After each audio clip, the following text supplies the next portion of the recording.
আসসালামু আলাইকুম। কেমন আছেন সবাই? আশা করি সবাই ভালো আছেন। এই শীতে সবাই অনেক পরিমাণ কম বেশি অনেকের বাসায় জ্বর, ঠান্ডা, কাশি। সবাই ভালোভাবে থাকবেন, সাবধানে থাকবেন। তো আমারও ঠান্ডা লেগে গিয়েছে এবং আমার মা আর আমার বোনেরও ঠান্ডা লেগে গিয়েছেন। এই শীতে মানে সবার অবস্থা খারাপ করে দিয়েছে। শীত আসলে গরমকাল ভালো লাগে, গরমকাল আসলে শীতকাল ভালো লাগে। তো কি একটা অবস্থা। তো আজকে আমার বাসায় রান্না হচ্ছে বিফ কলিজা ভুনা।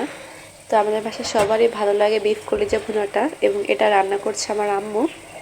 এবং আমরা বিফ কলিজা ভুনা একটু ভালোই ঝাল খাই, কিন্তু আমার বোন এটা একটুও পছন্দ করে না। আমার বোনকে এই বিফ কলিজা ভুনাটাকে বট বলে খাওয়ানো লাগে, কারণ ওই সব খেতে পছন্দ করে না। কিন্তু হ্যাঁ, না বলে যদি খাওয়াই তাহলে আরও বুঝবে না, টেরও পাবে না।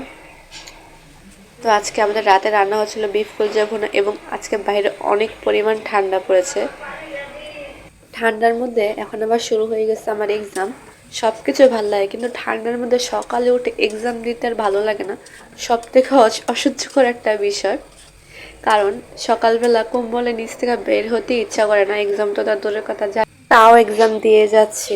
কি করার, জীবনই এমন। কবে যে পড়ালেখার প্যারা শেষ হবে তা বলতে পারি না। যেদিন শেষ হবে আলহামদুলিল্লাহ, সেদিনের জন্য ওয়েট করতেছি।